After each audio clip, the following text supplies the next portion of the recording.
twibuka umunsi wanze kwira, twibuka ijoro ryanze gutana, ijosi ryibasiwe. Ni byiza ko muri kutwumva mu gihe nk'iki mu Rwanda turi mu bihe byo kwibuka. Ni byiza ko tuganira kuri jenoside. Ese jenoside ni iki?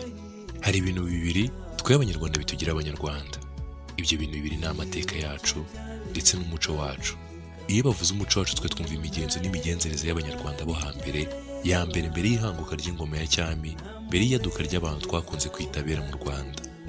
Benshi mu batuye ibihugu by'ibituranyi n'inshuti zacu na bake muri twe akenshi bavuze amateka yacu, ikintu cya mbere kituzamo ni 1994, umwaka w'umukara watuzaniye jenoside, ariyo jenoside yakorewe abatutsi. Iki ni ikiganiro mwateguriwe n'ishuri. Tubahaye ikaze muri iki kiganiro.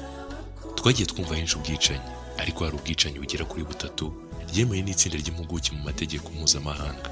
Hari ubwakorewe Abanyarumeniya bwabaye mu kwezi kwa kane 1915 kugeza mu kwa gatanu 1916. Hakaza jenoside yakorewe Abayahudi yakozwe n'Abadage kuva muri 1941 kugeza muri 1945, ndetse na jenoside yakorewe Abatutsi kuva tariki ya 7 Mata 1994 kugeza ku ya 1 Nyakanga 1994. Tugiye kuganira kuri jenoside. Ese jenoside ni iki? Jenoside yatuzaniye iki? Jenoside yadushyize hehe? Ese jenoside yatwambuye iki? Mu kinyejana cya 20, jenoside yakorewe Abatutsi niyo jenoside yonyine yabaye igihe gito igatwara abantu barenga miliyoni. Ni itsembabwoko bwatwaye igihe kingana n'amezi 3, butwara abarenga miliyoni. Nibyo, ni abarenga miliyoni. Ubwo ni ukuvuga ko jenoside yakorewe Abatutsi muri 1994 yatwaraga Abatutsi nibura 10,000 mu gihe kingana n'amasaha 28. Nta hantu ibyo byabaye mu kinyejana cyose cya 20. Yewe no muri iki gihe turimo, ntawe ushaka kumva itsembabwoko cyangwa ubwicanyi bwatwara abantu bangana gutyo, bishwe n'abantu babo babanye, bakuranye, abaturanyi babo, kandi bashyigikiwe na leta cyangwa indi mitwe y'iterabwoba bifitiye ububasha.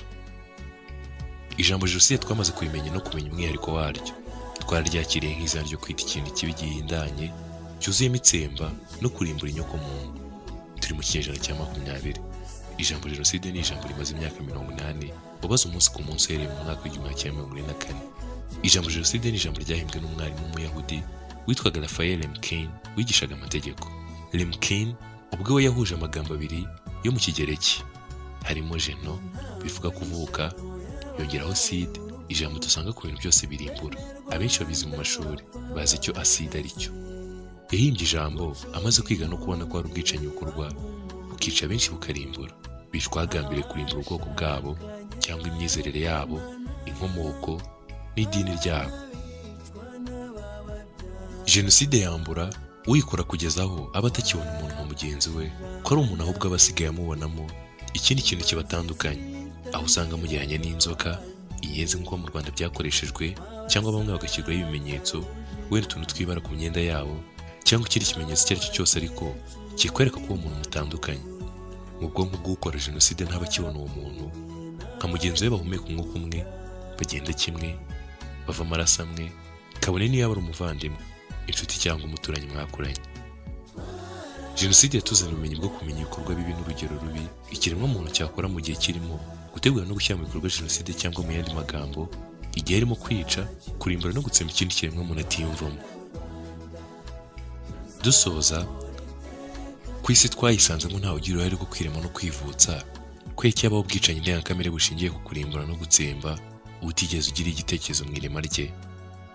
Ikiremwa muntu ko kirushaho kuvumbura byinshi mu bikorwa by'iterambere, bamwe biteza imbere, niko hari abandi bifitemo urwango n'ibitekerezo bibi bishingiye ku kwica, kurimbura no kwitandukanya n'utifuza kwabaho. Nta muntu ugena iherezo, ariko twikiremwa muntu tugenera abandi iherezo ryabo, kuko jenoside yabayeho ikaremera abandi iherezo ryabo. Mwakoze kubana natwe, naho utaha ku ishuri. Icyabishe nticyarutse, u Rwanda rwacu ruteze amaboko, ngo turugarure birashoboka. Hafi aha